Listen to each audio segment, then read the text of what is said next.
Sir मैं निकलती हूँ। अरे रुको, इतनी जल्दी क्या जाने की?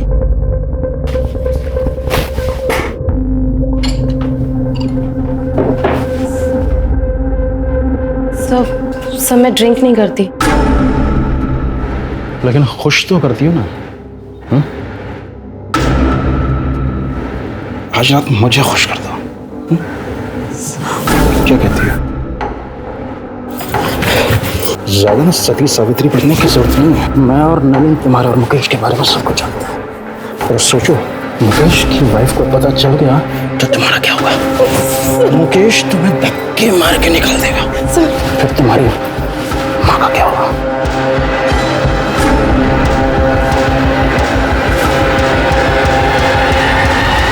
अपराध जितना जघन्य होगा उसे सुलझाने में उतना ही वक्त लगता है। एक सर्वे के अनुसार 25% क्राइम केस 2 महीने के अंदर सॉल्व हो जाते हैं। बाकी के 75% क्राइम केस या तो क्लोज हो जाते हैं या तो ठंडे बस्ते में चले जाते हैं। ऐसे क्राइम में क्रिमिनल बहुत चालाक होते हैं और क्राइम करने से पहले ही बचने के रास्ते तैयार रखते हैं। लेकिन विक्टिम का क्या? उनके परिवार वालों का क्या? उनके हजारों सवाल मरने वाले के साथ ही चले जाते हैं। नमस्कार, मैं सोनाली कुलकर्णी आपके सामने क्राइम पेट्रोल सतर्क का एक नया अध्याय लेकर आई हूँ। आज का ये केस मर्डर से शुरू हुआ था, लेकिन इस केस की कहानी बेहद अविश्वसनीय है। इस केस में ऐसे कई किरदार थे जिनके ऊपर पुलिस को शक था और उन सभी के पास मर्डर करने का मोटिव भी था। हर बार जब कोई नया सुराग मिलता, पुलिस उस एंगल से केस की जांच करती, पर इसके बावजूद भी पुलिस असली गुनहगार तक नहीं पहुंच पाई थी और हर बार एक डेड एंड पर जाकर खड़ी हो जाती थी। आखिरकार पुलिस को ये केस बंद करना पड़ा। तो क्या थी इस केस की सच्चाई? और वो दूसरी हत्या जो हमने अभी देखी, वो लड़की कौन थी? उसका और उसकी हत्या का इस केस से क्या कनेक्शन था? चलिए इसकी शुरुआत करते हैं वहां से जहां से ये सब कुछ शुरू हुआ। इतना आसान नहीं है कार्तिक। एक बार जुर्म साबित हो जाए तो सजा होना पक्का है। पर पापा, अगर वो खुद ही मान ले कि उन्हें साइन को फॉर्ज किया है तो सजा कम तो हो सकती है ना? मुश्किल है।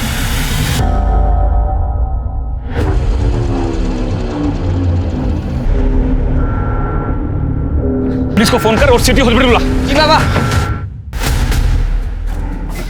अरे व्हाट बॉय, जल्दी जल्दी आइए।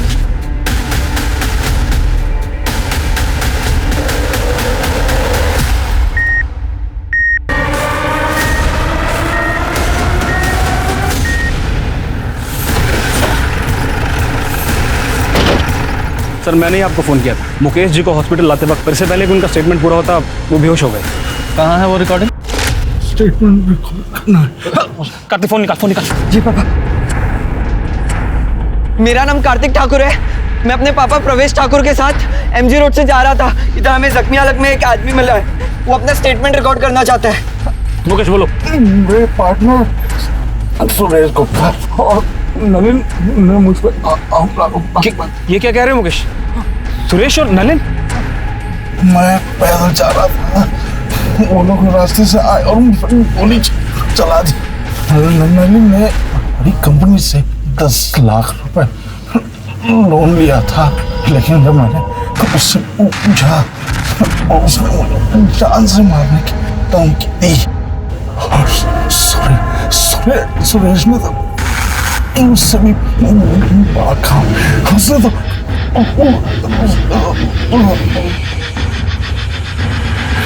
किसका आइडिया था? मुकेश जी। पर सर अगर वो नहीं भी बोलते ना तो मैं उनका स्टेटमेंट जरूर रिकॉर्ड करता। चेक करो। गुड। शर्मा और थाने में इंस्पेक्टर साहब, कैसे हो गया ये सब कुछ? वो ठीक तो है? आप शांत हो जी, जरा मेरे साथ आइए। ये मुकेश जी ने अपनी रिकॉर्डिंग में कहा है कि उनके पार्टनर सुरेश और नलिन, उन्होंने उन पर हमला किया है। हो सकता है बिजनेस से रिलेटेड कोई प्रॉब्लम हो। आप बता सकती हैं उनका बिजनेस में कोई प्रॉब्लम चल रहा था क्या? इंस्पेक्टर साहब,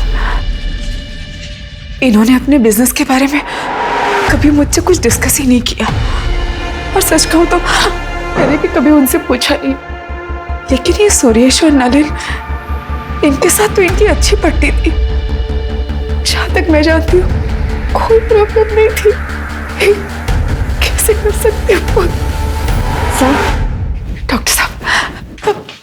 कैसे है वो? हम पूरी कोशिश कर रहे हैं। प्लीज सर एक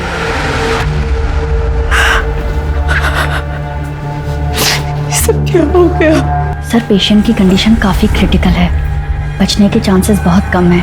अगर आपको स्टेटमेंट लेनी है तो आप बात कर लीजिए। Thank you doctor. Mukesh ji, ये देखिए, ये रिकॉर्डिंग देखिए। आप बिना प्रेशर लिए सिर्फ इशारे में बताइए, क्या ये स्टेटमेंट आपने रिकॉर्ड किया अपनी मर्जी से?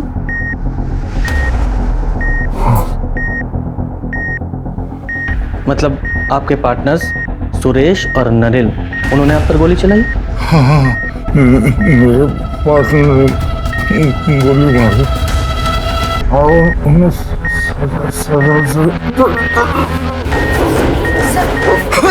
आप बाहर जाइए। नर्स बैग नीचे करो।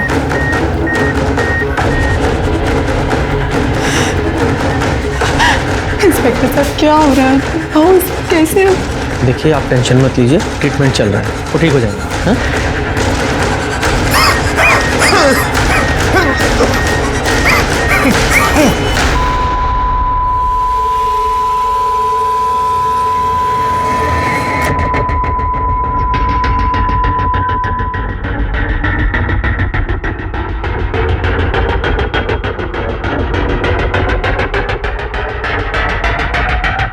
I'm sorry, he's no more.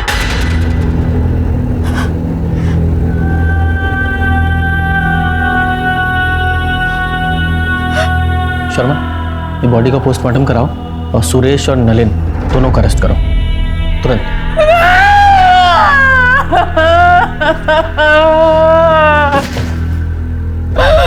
कैसे जा सकते हो?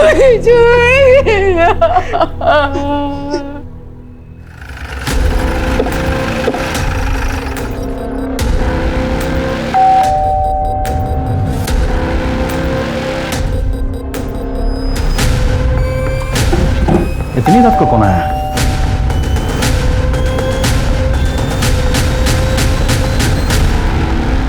सुरेश गुप्ता। जी, मैं ही सुरेश गुप्ता हूँ। पर बात क्या है? हम आपको अरेस्ट करने आए हैं। घर की तलाशी लो। अरे एक मिनट, अरेस्ट किस लिए? मुकेश अग्रवाल की कत्ल के जुर्म में। क्या? मुकेश का मर्डर? हाँ, अभी कुछ देर पहले ही मुकेश का मर्डर हुआ है एमजी रोड। मरने से पहले उसने तुम्हारा और सुरेश गुप्ता का नाम लिया। गुप्ता, पूरा घर चेक करो। मैडम, सर आपको कोई गलतफहमी हुई है। मेरे पति मुकेश जी को सपने में भी कोई नुकसान नहीं पहुंचा सकते हैं। आपके पास इसके अलावा कोई प्रूफ है कि मेरे पापा ने किया है? आप वारंट लेके आइए। हमें हमारा काम पता है, इन्वेस्टिगेशन के बीच में बाधा मत डाली। मैडम, पूरे घर की तलाशी ली, कुछ नहीं मिला और घर में दूसरा कोई है भी नहीं। फैमिली कहाँ है तुम्हारी? मैं बैचलर हूँ, इसलिए अकेला रहता हूँ। चलो। क्या कर रही है? सर रुकिए सर।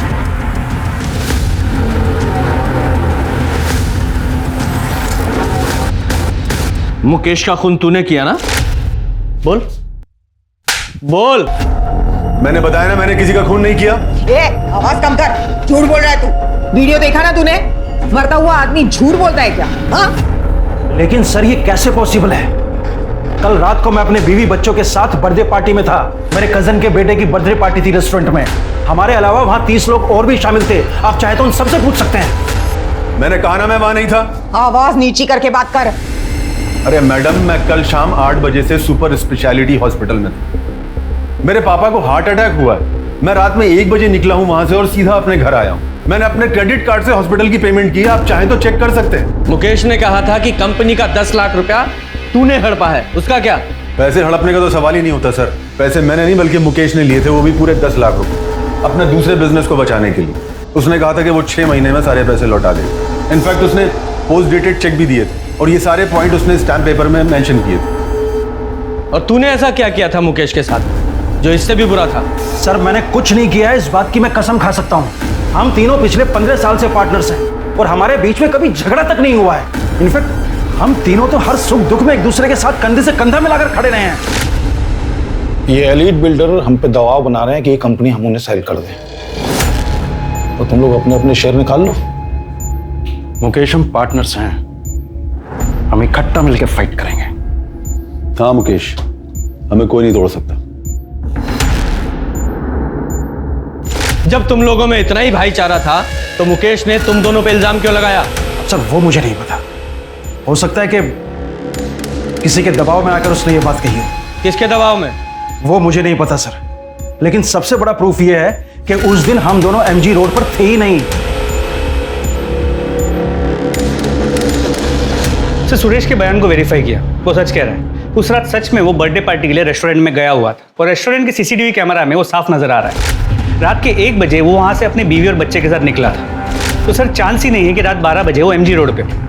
सर परवेश और कार्तिक को लगभग 12 बजे के आस और उस वक्त नलिन सुपर स्पेशलिटी हॉस्पिटल में था, जहां पर उसने अपना क्रेडिट कार्ड यूज किया था बिल पे करने के लिए। हमने हॉस्पिटल और बैंक दोनों से वेरीफाई किया, इसलिए पॉसिबल ही नहीं है कि वो एमजी रोड गया। सर एक चांस ये है कि किसी कॉन्ट्रैक्ट किलर को यूज किया। हाँ, लेकिन मुकेश ने अपने बयान में साफ साफ सुरेश और नलिन का नाम लिया है कि उन दोनों ने उस पर गोली चलाई है, किसी और ने नहीं, और दोनों के पास बाइक भी है। लेकिन अभी तुम दोनों ने कंफर्म किया कि वो दोनों वहां थे ही नहीं। सर हो सकता है ये मुकेश झूठ बोल रहा हो। हाँ, लेकिन एक मरता हुआ आदमी झूठ क्यों बोलेगा? एक काम करो, ये परवेश और कार्तिक, इन दोनों की डिटेल्स निकालो और ये मुकेश की फैमिली के बारे में पता करो। आपस में इनमें कोई प्रॉब्लम चल रही थी क्या? मुकेश के पेरेंट्स तो 10 साल पहले ही गुजर गए थे और मुकेश अपने पेरेंट्स के इकलौते थे। कल रात तुम कहाँ थे? सर मैं अपने कमरे में मूवी देख रहा था और फिर राहुल, राहुल, तेरे पापा को गोली लग गई। क्या? हॉस्पिटल से फोन आया, चल जल्दी से। मैं तो बस किचन का काम खत्म करके सोने ही जा रही थी, अचानक कार्तिक का फोन आया कि हॉस्पिटल आ जाओ। मेरी तो कुछ समझ में ही नहीं आया। मुकेश तो डिनर करके बाहर वॉक करने गए थे। सुरेश और नलिन को कैसे पता चला कि मुकेश रात को डिनर के बाद बाहर वॉक करने जाने वाला? तो आपको भी लगता है कि सुरेश और नलिन ने मुकेश को मारा है? आपको नहीं लगता इंस्पेक्टर? I mean, मुकेश ने अगर कहा है तो सच ही कहा होगा ना, वो झूठ क्यों बोलेंगे?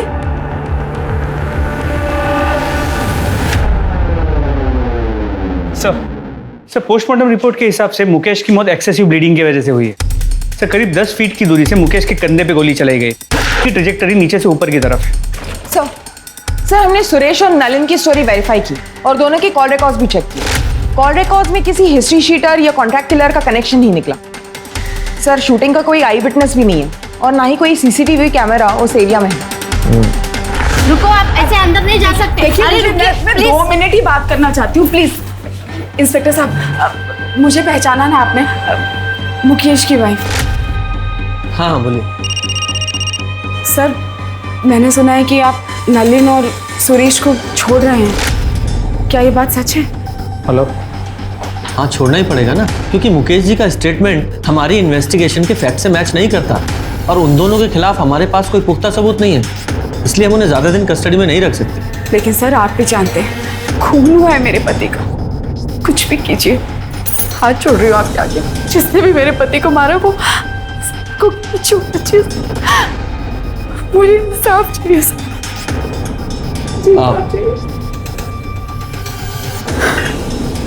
आप बिल्कुल चिंता मत कीजिए, जैसे ही कोई प्रोग्रेस होगी हम आपको इन्फॉर्म करेंगे। Thank you. सर इस परवेश के बारे में एक इंपॉर्टेंट इन्फॉर्मेशन मिली। ये परवेश ट्रिनिटी बिल्डर्स का मेन लॉयर हुआ करता था 1 साल पहले तक, लेकिन किसी बात को लेकर मुकेश ने उसे कंपनी से निकाल दिया। पर ये बात इस परवेश ने हमसे क्यों छुपाई कि वो मुकेश अग्रवाल को जानता था? सर आप जो कह रहे हो बिल्कुल ठीक है, पर पता नहीं उस दिन मेरे दिमाग से कैसे निकल गया कि मैं आपको बताता कि मैं मुकेश जी को जानता था। अरे ऐसे कैसे दिमाग से निकल गया?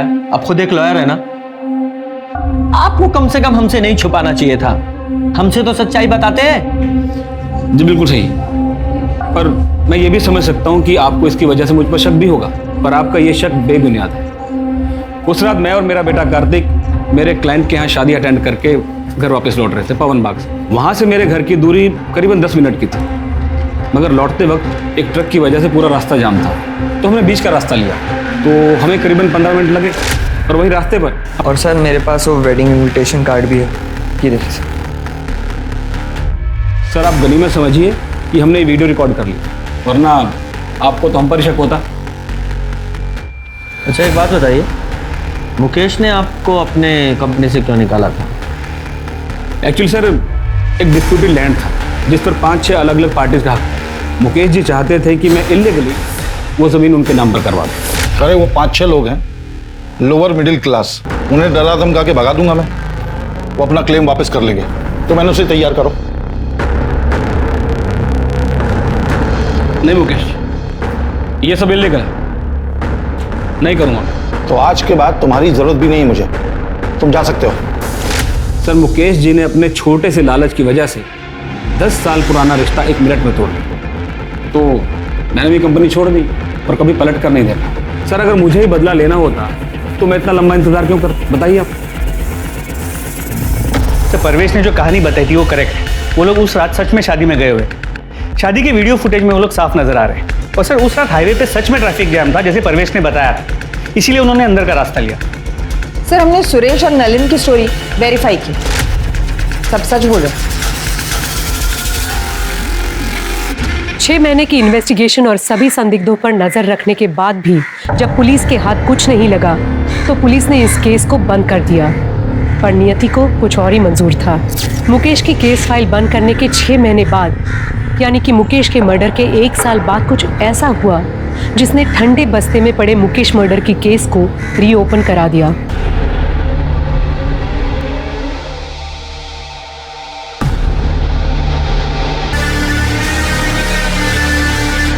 Hello police station.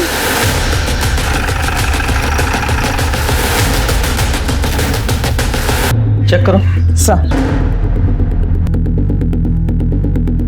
इन एविडेंस बैग में डालो। सर एंट्री वोल्ट से लगता है कि क्लोज रेंज से 2 बुलेट चलाई गई। और सर शायद इस लड़की की कल या आज मौत हुई है। इसके साथ कोई सेक्स या रेप का साइन तो नहीं है। और सर लड़की के पास से ऐसा कुछ नहीं मिला है जिससे इसकी शिनाख्त हो सके। सर जिस आदमी ने हमें बताया था उसने कहा था कि वो एक सेल्समैन है। बंगला किसका? सर ये तो नहीं पता चल पाया है कि जगह काफी सुनसान है। यहाँ से सबसे नजदीक जो घर है वो भी 500 मीटर दूर है और वो भी बंद। आसपास की बस्ती में जरा पता करो ये बंगला किसका? सर पढ़ा था। हो सकता है ये मोबाइल इस लड़की का हो। मोबाइल को लैब में भेजो और अनलॉक कराओ। सर जिस लड़की की बॉडी हमें मिली थी उसका नाम साक्षी व्यास है और ये फोन जो उस बंगले में मिला था अनलॉक हो गया। ये फोन उसी का है। सर कॉन्टैक्ट लिस्ट में नाम देखिए। 3+ builders office, Mukesh Agarwal sir, Suresh Gupta sir, Nalin Sukhane. Mukesh Agarwal murder case? हाँ सर। और जिस बंगलों में हमें साक्षी व्यास की बॉडी मिली वो भी 3+ बिल्डर्स के नाम पर ही रजिस्टर्ड है। इन दोनों पार्टनर से फिर से मुलाकात करनी पड़ेगी। जी हम साक्षी को जानते हैं, हमारे यहाँ अकाउंट डिपार्टमेंट में काम करती है। मर्डर हुआ है उसका, वो भी आपकी कंपनी के बंगले में। क्या मर्डर हो गया? जी। लेकिन कल तो वो ऑफिस आई थी, आज नहीं आई, तो हमें लगा कि शायद अपनी माँ की देखभाल के लिए छुट्टी ले ली होगी। साक्षी की माँ नूतन बीमार रहती है, वो अपने बिस्तर से उठ तक नहीं सकती है। अच्छा एक बात बताइए, उसे कोई परेशान वगैरह तो नहीं कर रहा था? नहीं। उसका कोई अफेयर वगैरह? नहीं ऑफिसर, ऑफिस में तो ऐसा कुछ नहीं था। और वो बाहर क्या करती है वो हमें नहीं पता, लेकिन हाँ व्यवहार में अच्छी थी और काम भी अच्छा करती थी। उसके घर का एड्रेस दीजिए और हाँ आपके स्टाफ से पूछताछ करनी है। हाँ श्योर। साक्षी ने अपने पर्सनल लाइफ के बारे में कभी आपसे कोई बात की है? नहीं सर, वो अपने आप में रहती थी, कभी किसी से ज़्यादा घुलती मिलती नहीं थी। साक्षी के बारे में हम ज़्यादा कुछ नहीं जानते सर।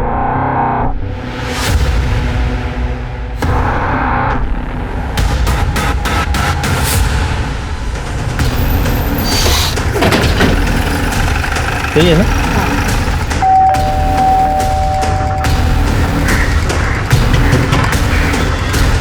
क्या हुआ सर?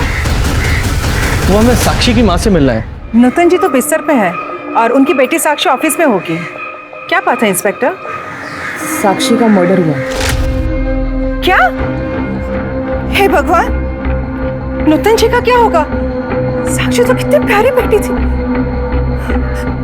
मेरे पास इमरजेंसी चाबी उन लोगों ने देके रखी है, मैं अभी लेके आती हूँ।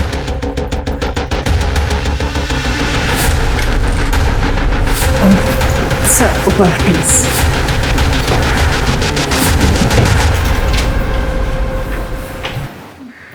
गुप्ता डॉक्टर को फोन करो। सर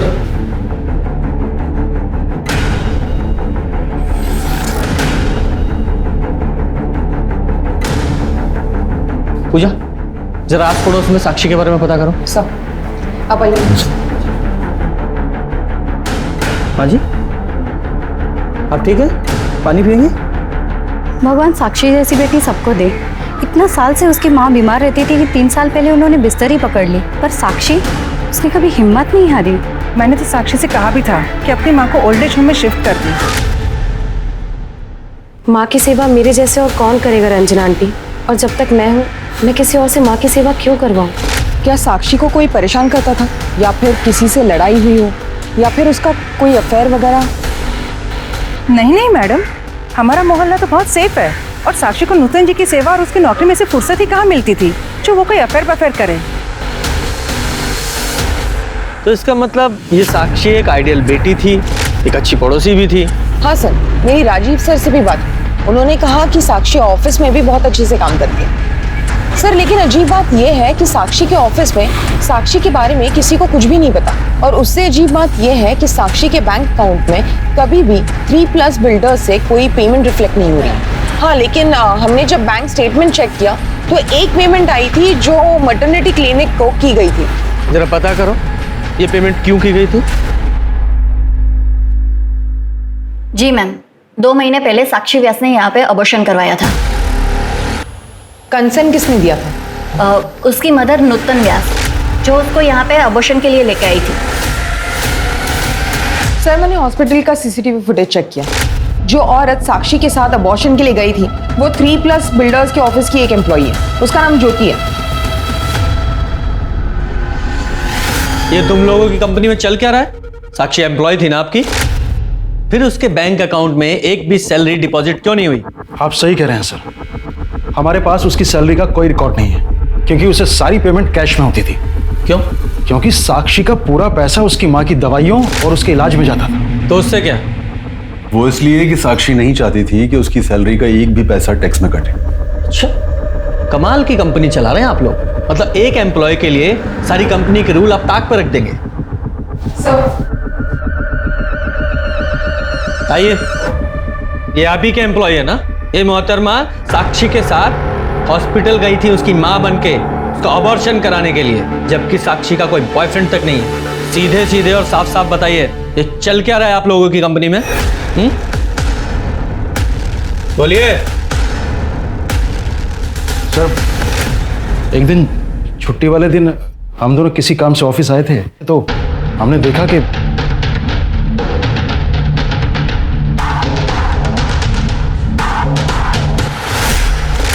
मुकेश ने हमें बताया था कि उसका साक्षी के साथ अफेयर है। इसलिए साक्षी ने जब कैश पेमेंट की बात की तो हम दोनों मना नहीं कर पाए। सर हम सच बोल रहे हैं, हम दोनों आपसे कुछ नहीं छिपा रहे। ये मुकेश मर्डर केस की इन्वेस्टिगेशन के दौरान ये एंगल तब सामने नहीं आया था। सर साक्षी की पोस्टमार्टम रिपोर्ट के हिसाब से उसकी मौत 4 मार्च को 4 से 6 बजे के बीच हुई, और सर 2 बुलेट्स फायर की गए थे, जिसकी वजह से उसके इंटरनल ऑर्गन्स डैमेज हुए और उसकी मौत हुई। और सर बैलिस्टिक रिपोर्ट के हिसाब से जिस गन से साक्षी को मारा गया था उसी गन का इस्तेमाल हुआ था मुकेश को मारने के लिए भी। मतलब साफ है कि साक्षी और मुकेश मर्डर केस आपस में कनेक्टेड हैं। हमारे पास जितने भी एविडेंस है मुकेश मर्डर केस के वो सारे इकट्ठा करो। हम मुकेश मर्डर केस को रीओपन करने के लिए कोर्ट में एप्लीकेशन दे रहे हैं। सर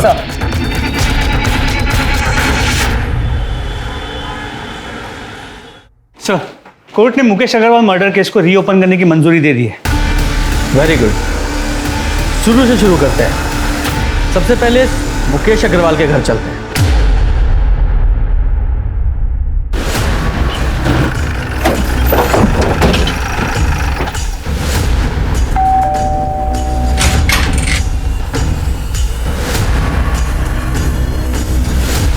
अलका अग्रवाल से मिला? नहीं है, बाहर गई है। तुम कौन हो? नीति अग्रवाल, मुकेश अग्रवाल की बेटी। लीजिए, आ गई आपकी अलका मैडम।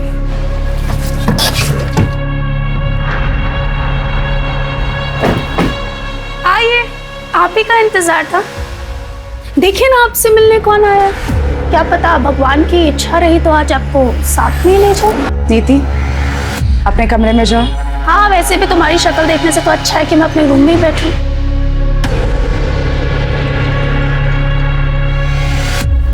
इंस्पेक्टर साहब, नीति के बिहेवियर के लिए मैं आपसे माफ़ी चाहती हूँ। नीति मुकेश और मुकेश की पहली पत्नी प्रेरणा की बेटी है।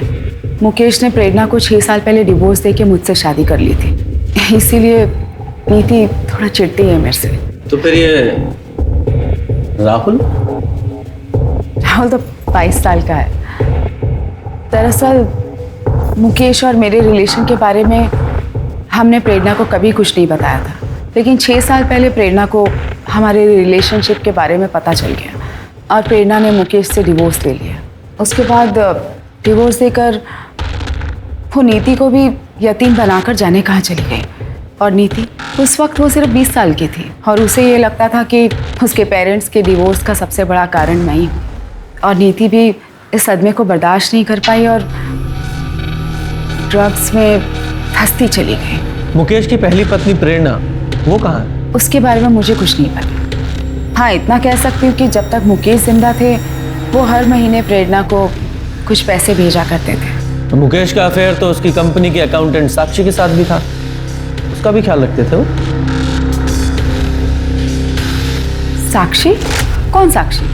माफ कीजिए, मैंने तो ये नाम कभी सुना ही नहीं है। मैं नहीं जानती इस लड़की को कौन है ये। झूठ क्यों बोल रही है? सबको पता है कि मेरा बाप कितना घटिया और कितना गिरा हुआ इंसान। निधि, तू चुप कर। सर, मेरे बाप ने पहले इस कमीनी के लिए मेरी माँ को छोड़ा और फिर तीसरा अफेयर चलाया साक्षी के साथ, और जैसे ही इसको पता चला इसने। खबरदार जो मुझसे झूठ खाता, सब समझ में आ रहा है मुझे। कौन है ये साक्षी? उसी की वजह से आजकल संडे को भी आपको ऑफिस में काम आ जाता है। ऑफिस में वर्कलोड है तो काम करूंगा ना। झूठ मत बोलिए मुझसे।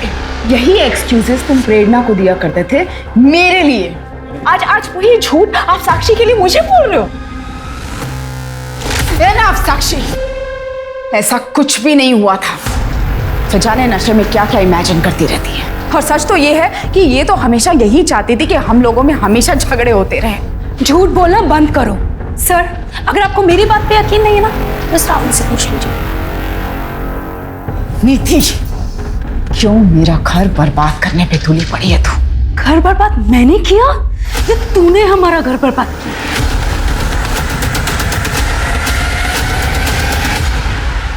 सर मानना पड़ेगा, बड़ी अजीब फैमिली है। शर्मा, इस राहुल और इसकी मालका दोनों पे नजर रखो और साथ ही इस नीति पर भी, क्योंकि हो सकता है इस नीति ने नफरत, लालच या फिर नशे में ये सब किया हो।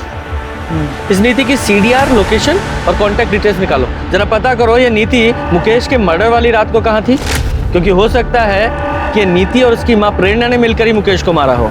तो इस प्रेरणा से भी मिलना पड़ेगा। साहब, नीति मेरे करीब कभी थी ही नहीं। उसे बिल्कुल पसंद नहीं था कि उसे कोई रोके टोके या उसे ये बताए कि उसे क्या करना है क्या नहीं करना है। यहाँ तक कि उसकी माँ भी नहीं, यानी कि मैं। जब मुकेश ने मुझे छोड़ा तो नीति के इसी बिहेवियर के कारण मुझे नीति को छोड़ना बहुत आसान हो गया था। आपको मुकेश अग्रवाल के मर्डर के बारे में पता है? साहब, ये कैसी बातें कर रहे हैं आप? ऑफ कोर्स पता था। मुकेश की मौत की खबर महीनों तक टीवी पे चली थी और मेरे लिए तो मुकेश उसी दिन मर गया था जिस दिन उसने अलका के लिए मुझे छोड़ा था। लेकिन साहब, मैंने मुकेश को एक ही शर्त पर डिवोर्स दिया था कि नीति की जिम्मेदारी अब उसकी जिम्मेदारी रहेगी। पर आज मैं एक बिजनेसमैन करण शर्मा की पत्नी हूँ। मैं अपने पास्ट को भूल चुकी हूँ साहब। मेरे पास्ट से मुझे कोई लेना देना नहीं है। मुकेश और साक्षी के कत्ल में एक ही माउजर गन का इस्तेमाल हुआ था या फिर दो अलग अलग लोगों ने कत्ल किया था? और अगर ऐसा था तो फिर दो अलग कातिल एक ही हथियार कैसे इस्तेमाल कर सकते हैं? पुलिस के सामने जो तथ्य आ रहे थे उनसे साफ पता चल रहा था कि मुकेश एक दोगले किस्म का आदमी था और उसका कैरेक्टर भी साफ नहीं था। वही तथ्यों से लग रहा था कि साक्षी एक विक्टिम है जिसके साथ गलत हुआ। सर, साक्षी को मारने का मोटिव अलका के बेटे राहुल के पास था, लेकिन साक्षी और राहुल के बीच में कांटेक्ट हुआ हो ऐसा कोई लीड हमें मिला नहीं। नीति के कांटेक्ट लिस्ट में ज़्यादातर नंबर्स ड्रग पेडलर्स के। हमें ऐसा लगा कि शायद नीति ने उनका इस्तेमाल किया होगा मुकेश को मारने के लिए। लेकिन ऐसा भी कोई सबूत नहीं मिला। और ये सुरेश और नलिन, इनका क्या? नहीं सर, साक्षी के मर्डर के वक्त इन दोनों की मोबाइल की लोकेशन बंगले के पास की नहीं थी। सर कहीं ये केस मुकेश मर्डर केस की तरह ठंडा ना पड़ जाए। सर बंगले के पास वाले घर में एक विधवा रहती है, नारायण। उसने पहले भी 1-2 बार साक्षी को उस बंगले में आते हुए देखा था उसके बॉयफ्रेंड के साथ। नारायणी का कहना है कि लड़के की और साक्षी की उम्र लगभग बराबर की होगी, लेकिन वो कह रही थी कि दोनों में बहुत झगड़े होते हैं और शायद 4 तारीख को जिस दिन साक्षी का मर्डर हुआ उस दिन भी उनकी लड़ाई हुई होगी। बेहतर होगा कि तुम ये जॉब छोड़ दो। और छोड़ दो क्या, तुम्हें ये जॉब छोड़ना ही पड़ेगा। मैं नहीं छोड़ूंगी, तुम्हें जो करना है तुम कर लो। तुम ये बिल्कुल अच्छा नहीं कर रही हो। हाँ? आजकल के बच्चे कितने लड़ते हैं। कहीं ये लव एंगल तो नहीं है? नारायणी ने उस लड़के की शक्ल देखी थी? हाँ सर। स्केच बनवाओ सर। और शर्मा, तुम साक्षी के कॉल रिकॉर्ड चेक करो, उसमें पता करने की कोशिश करो ये साक्षी किसी लड़के के रेगुलर टच में थी क्या? Sir excuse me. हेलो, ठीक है सर, नूतन व्यास को होश आ गया है, मुझसे बात कर सकते हैं। Very good.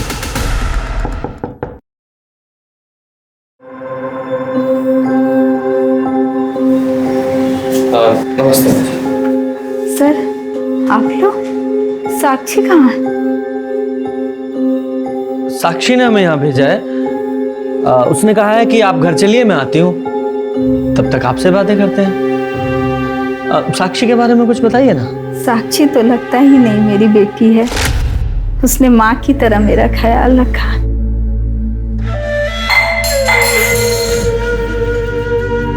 माँ, आप क्यों परेशान हो रहे हो? मुझे बोल दिया होता। ऐसा लगता है मैंने नहीं, उसने मेरी परवरिश की। उसने मुझे कभी अकेला नहीं छोड़ा। उसके रहते मुझे अपने स्वर्गवास पति की कभी याद नहीं आई। बहुत ही खुश मिजाज, जिंदा दिल और हंसमुख है मेरी बेटी। लेकिन उन दोनों कमीनों ने मेरी बेटी की जिंदगी बर्बाद कर दी। किन्होंने? उसके मालिक मुकेश और सुरेश ने मेरी फूल सी बच्ची के साथ जो किया, भगवान करे मेरी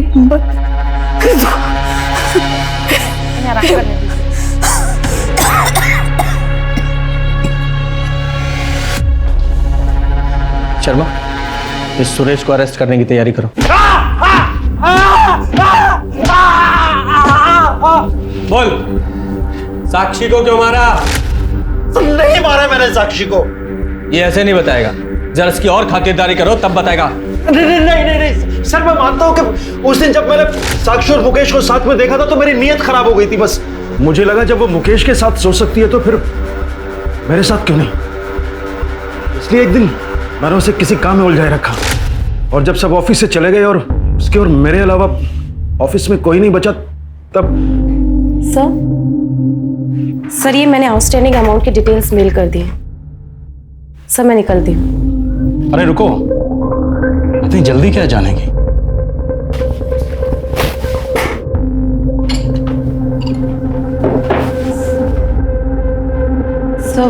सर मैं ड्रिंक नहीं करती। लेकिन खुश तो करती हो ना? हुँ? आज रात मुझे खुश कर दो। क्या कहती है? ज्यादा ना सती सावित्री पढ़ने की जरूरत नहीं है। मैं और नलिन तुम्हारे और मुकेश के बारे में सब कुछ जानते हैं। और सोचो, मुकेश की वाइफ को पता चल गया तो तुम्हारा क्या होगा? मुकेश तुम्हें धक्के मार के निकाल देगा। फिर तुम्हारी माँ का क्या होगा?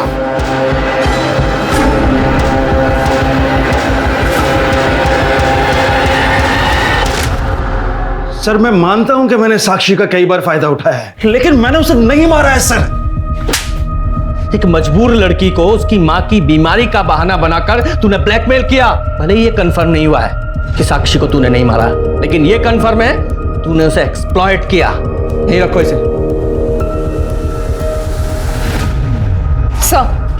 सर नारायणी के हिसाब से यही वो लड़का है जो साक्षी के साथ उस बंगले में आता था। ऐसा लग रहा है देखा है मैंने इसे, पर फिलहाल पहचान में नहीं आ रहा। कहाँ देखा था? साक्षी की सीडीआर को चेक किया। सुरेश के बेटे आर्यन और साक्षी के बीच कई बार बात हुई। और सबसे इंपॉर्टेंट बात यह है कि साक्षी के मर्डर वाले दिन भी आर्यन ने साक्षी को फोन किया था। यस,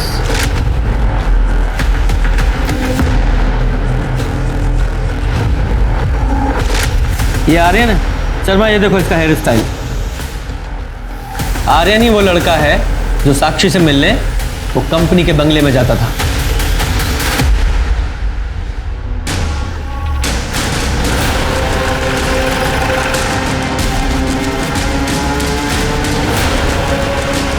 एक सेकेंड, पापा ऑफिस में नहीं है और ना ही नलिन अंकल। तेरे पापा तो ऑलरेडी हमारे मेहमान हैं, और अच्छा है नलिन में यहाँ नहीं है, क्योंकि तेरे से सवाल करते तो खामा-खा अड़ंगा लगाता। क्या? मुझसे सवाल? क्यों? केबिन में बात करें? केबिन में क्यों? यहीं कीजिए, सबके सामने। ठीक है, अगर तुझे प्रॉब्लम नहीं है तो यही पूछ लेते हैं। साक्षी को तू कितनी अच्छी तरह से जानता था? साक्षी मैं नहीं जानता था। झूठ बोलता है। इस कंपनी में एम्प्लॉय थी वो, और बोलता है नहीं जानता। हाँ मतलब मैं उसे एम्प्लॉय की तरह जानता हूँ, बट पर्सनली नहीं। तो फिर कंपनी के बंगले में उससे क्यों मिलने जाता था? एक सेकेंड, क्या बोले जा रहे हैं आप? कुछ ही मत बोलिए आप। कुछ भी नहीं बोल रहा हूँ। आई विटनेस है हमारे पास, जिसने तुझे और साक्षी को उस बंगले में कई बार देखा था। 4 मार्च को, जिस दिन साक्षी का मर्डर हुआ, तेरे फोन की लोकेशन उसी बंगले के पास की है। बोल, क्यों मारा साक्षी को? क्यों मारा? बताओ वरना यहीं हड्डियां तोड़ूंगा मैं तेरी, वो भी सबके सामने। बोल। और क्या करता मैं सर? मैंने उस साक्षी को कितनी बार वार्न किया, उससे भीख तक मांगी कि वो मेरे पापा से नहीं मिले, पर वो मेरी एक नहीं सुनती थी। मेरी माँ उसकी वजह से कितना परेशान हो रही थी। नहीं, कहाँ था मतलब? ऑफिस में तो नहीं थे। सारे दिन ऑफिस में रहता हूँ क्या? बाहर मीटिंग्स भी होती हैं। हाँ, ऑफिस में साक्षी के साथ मीटिंग के लिए जगह नहीं मिलती तो बाहर मीटिंग करते हो। पापा, मेरे मामलों से ना दूर है। मतलब वरना क्या? हाँ बोलो, वरना क्या? अरे बात तो पूरी करके जाओ, वरना क्या? ये हमारी घर की हर रोज की कहानी हो गई थी सर, तो हमने सोचा कि हम ही इस झगड़े को सुलझा देते हैं। तो हमने साक्षी को कंपनी के बंगलों में बात करने के लिए बुलाया। लेकिन मेरी इसमें कोई गलती नहीं है, तुम्हें अपने पापा से बात करनी चाहिए। मैं बेवकूफ नहीं हूँ। ये घटिया काम करके तुम अमीर बनना चाहती हो ना? मैं तुम्हें मेरी फैमिली बर्बाद नहीं करने दूंगा। बेहतर होगा कि तुम ये जॉब छोड़ दो। और छोड़ दो क्या, तुम्हें ये जॉब छोड़ना ही पड़ेगा। मैं नहीं छोड़ूंगी, तुम्हें जो करना है तुम कर लो। तुम ये बिल्कुल अच्छा नहीं कर रही हो। लेकिन मेरे लिए यही अच्छा है। मैं तुम्हें तुम्हारी माँ की इलाज के लिए पैसे दे दूंगा, लेकिन तुम बस मेरे पापा का पीछा छोड़ दो, बस।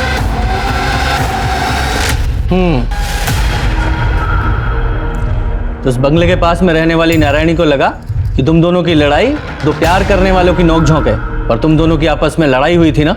साक्षी को मुझ पर विश्वास नहीं था। उसे लगता था कि मैं अपना प्रॉमिस नहीं निभाऊंगा, इसलिए उसने पापा से मिलना बंद नहीं किया। दिन पे दिन मेरे घर के हालात और खराब होते जा रहे थे। तो फाइनली मैंने गन का सहारा लिया। गन कहां से मिली? पापा की कार की सीट से। मुकेश अंकल की मौत के अगले दिन जब मैं हर रोज की तरह जॉगिंग पे जा रहा था,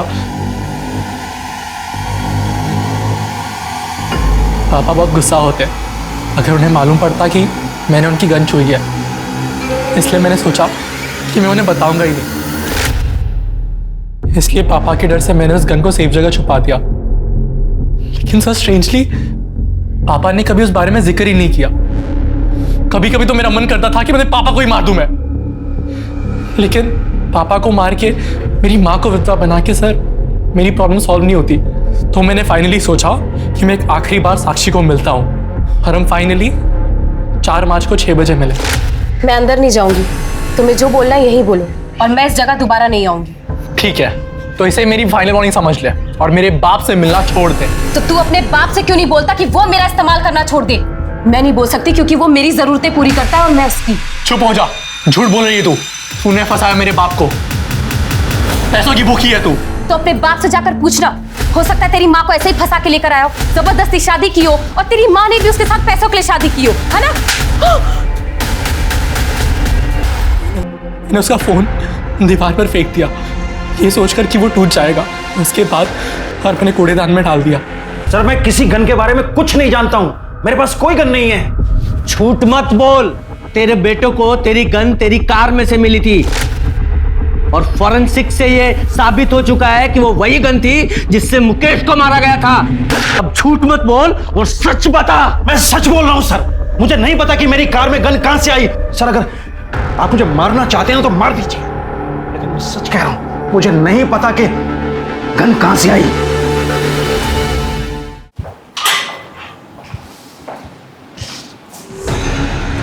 शर्मा, कहीं ये सुरेश सच तो नहीं बोल रहा है? कोई सचमुच में ही सुरेश को मुकेश के मर्डर में फंसाने की कोशिश कर रहा हो?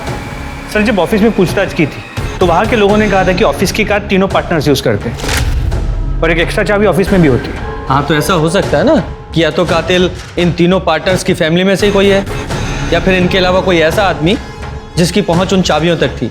उसने मुकेश का मर्डर किया और गन इस सुरेश की कार में प्लांट कर दी। कौन हो सकता है ऐसा? पुलिस ने साक्षी के कातिल को ढूंढ लिया था। आर्यन ने साक्षी का कत्ल किया था अपनी माँ की खुशियां वापस लौटाने के लिए, बिना ये सोचे कि इस कदम से उसने अपने परिवार को बर्बाद कर दिया था। पर सवाल अभी भी वही था कि मुकेश का कातिल कौन है। पुलिस की हर संभव कोशिश एक डेड एंड पर जाकर रुक जाती थी। इसलिए पुलिस ने एक बार फिर सब कुछ शुरू से शुरू करने का सोचा और तब कुछ ऐसे तथ्य सामने आए जिसे पुलिस ने पहली बार गलती से नजरअंदाज कर दिए थे। इसमें साफ साफ तो लिखा है कि मुकेश अग्रवाल को जो गोली मारी गई वो सीधी नहीं बल्कि नीचे से ऊपर की तरफ। इतनी बड़ी भूल हमसे हुई कैसे? सर ये बात तो मैंने आपको बताई थी, इसमें भूल गए।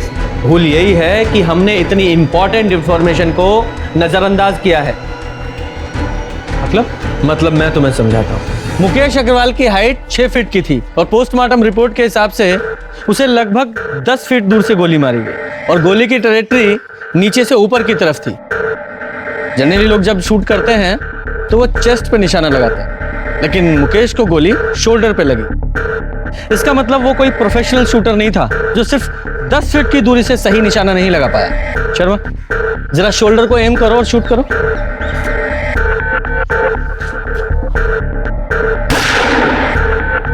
Very good. गुप्ता, अब तुम वहां जाओ और शोल्डर को एम करके शूट करो। सर।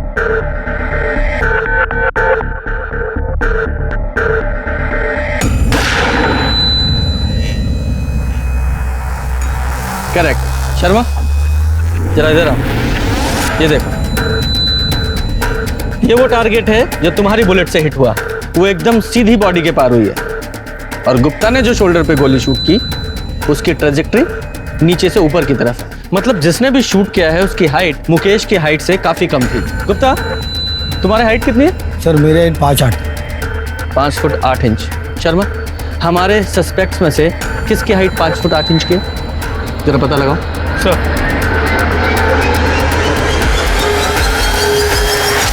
मुकेश मर्डर केस के सारे सस्पेक्ट सुरेश, उसकी पत्नी काजल, उसका बेटा आर्यन, मुकेश की पहली पत्नी प्रेरणा, उसकी बेटी नीति, मुकेश की पत्नी अलका और वो लॉयर परवेश और उसका बेटा कार्तिक।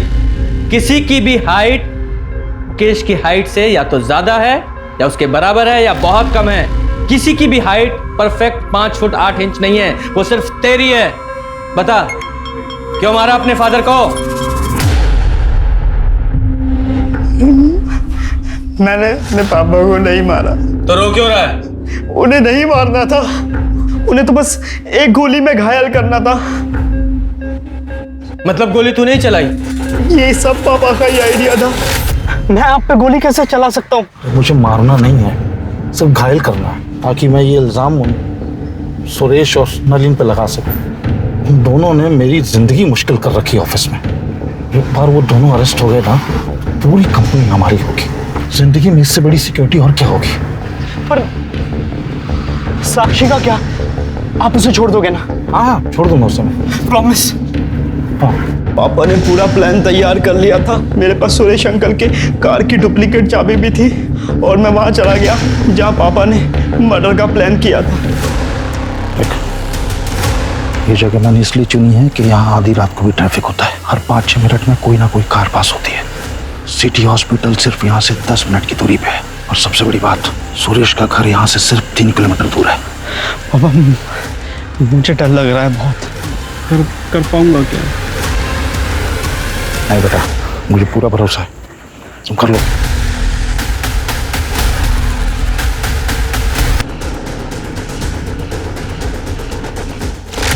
तो तेरे पापा मुकेश को कैसे पता था कि सुरेश की कार वहां खड़ी है? पापा को पता था कि सुरेश अंकल पार्टी जा रहे हैं और वो पार्टी जाकर जरूर ड्रिंक करेंगे, और सुरेश अंकल जब ड्रिंक करते तो अपनी गाड़ी नहीं चलाते। ये मुकेश का लालच ही था जिसने उसकी सोच पे पर्दा डाल दिया था। मुकेश का कातिल खुद मुकेश ही था। मुकेश ने प्लान तो अच्छा बनाया था, पर 10 मिनट की देरी ने शूटिंग एक एक्सीडेंटल मर्डर बन गया। पुलिस ने राहुल को अपने पिता के प्लान में साथ देने और फिर शूटिंग के लिए गिरफ्तार किया। मुकेश के प्लान ने बहुत सारे लोगों की जिंदगियां बर्बाद कर दी। अगर पुलिस से इन्वेस्टिगेशन में चूक नहीं हुई होती तो ये केस शायद पहले ही सॉल्व हो जाता, लेकिन इस केस की नियति कुछ और थी। पुलिस को न सिर्फ दोनों कत्ल में माउजर गन का कनेक्शन मिला, बल्कि ये केस भी उसके अंजाम तक पहुंचा। लालच बुरी बला है, संतुष्ट जीवन ही सुखी जीवन का मूल मंत्र है। अब मैं सोनाली कुलकर्णी आपसे विदा लेती हूँ। कल फिर मिलेंगे क्राइम पेट्रोल सतर्क जस्टिस रीलोडेड के इस नए अध्याय के साथ। तब तक सुरक्षित रहें, सतर्क रहें और अपने परिवार का ख्याल रखें। देखते रहिए क्राइम पेट्रोल सतर्क। जय हिंद।